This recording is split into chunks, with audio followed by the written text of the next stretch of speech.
I am coming to you from southern Arizona, and it's a beautiful day here. It's about, 75 degrees and very sunny.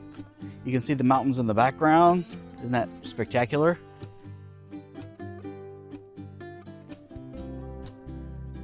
A few weeks ago, I needed to take a trip back home.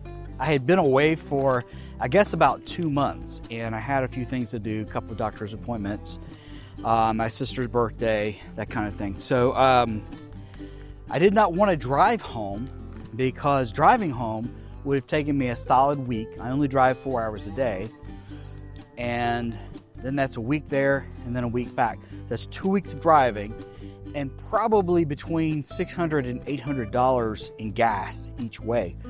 And I was thinking, I just want to be home for a couple of weeks and that's it. And I know I'm going to come right back out west.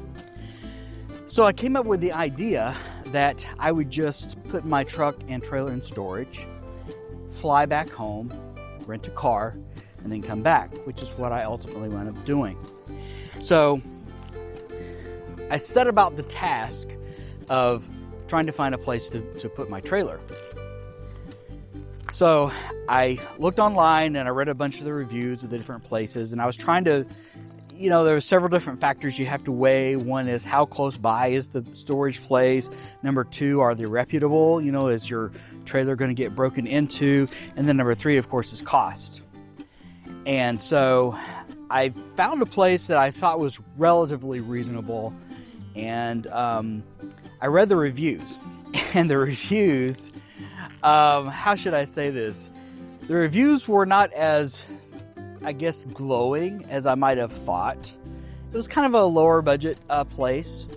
But in the reviews, I remember reading, there was, a couple of people were kind of complaining about the lady in charge, that she was, abrasive, or was a real, witch with a capital B, So, my first thought was, I'm just not going to go there because I don't want to deal with that type of person. But then I thought, this is just somebody else's opinion. You got to give people a chance. So anyway, I decided I would just go there. It was, there was another place right beside of them that cost a little bit more, but I said, no, I'm just going to give these people a try. So I went there and I met the lady, and she was, I didn't start off with a bad attitude of, I don't think I'm going to like you or whatever.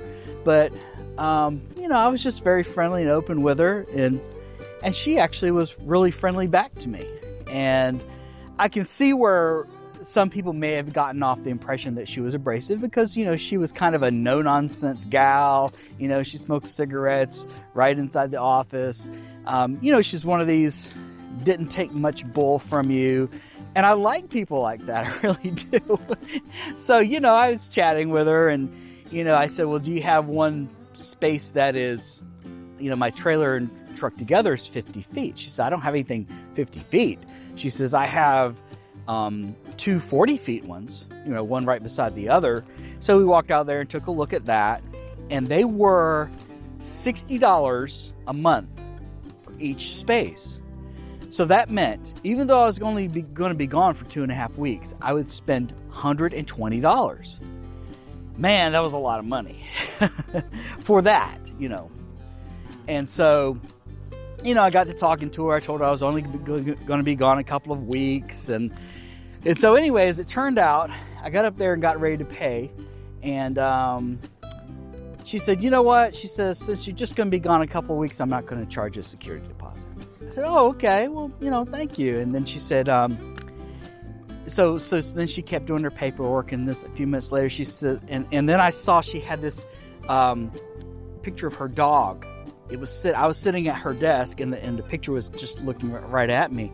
It was a big dog. I love big dogs.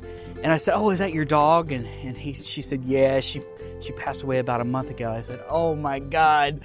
I can relate totally. I said, my dog passed away in December and I am still not over it. And I said, I just kind of related that same misery that you go through. And I think she could relate to me a little bit better because of that, because I think she had been, in pain over that.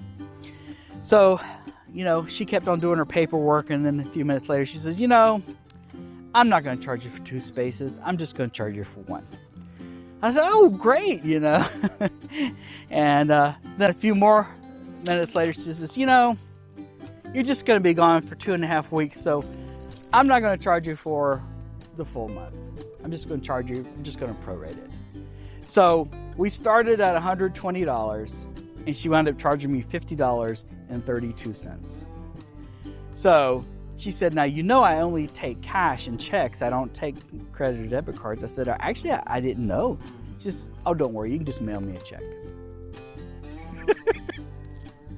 So she was really the nicest lady I've met in a long time. And, the minute I got home, I mailed her that check. And I told, she says, where are you gonna go now? What time's your flight? I said, my flight isn't until later. And I said, I'm probably just gonna go to a casino, probably Mandalay Bay. And she says, well, there's this other casino right down the road here. And she says, and it's not on the Strip. And she said, you have a lot of better deals there, with drinks and stuff. She says, in fact, if I didn't have another customer coming, I would go with you. I said, okay, well, I appreciate the suggestion. And so I left and went to Mandalay Bay. I didn't wind up going to where she wanted me to go. But anyway, what I'm trying to get at is she was very accommodating. She was very nice, very genuine, and very sincere. She gave me a great deal. And don't believe all the things you read in reviews. Give people a chance. That's just what I wanted to tell you. So yesterday, it was really windy, and we had a lot of clouds. And man, the way those clouds looked against the sky with the sun was just beautiful, really spectacular. So I recorded a time lapse, and I thought I would share that with you. And that's how we will end out this video. So hope you enjoy it. Take care.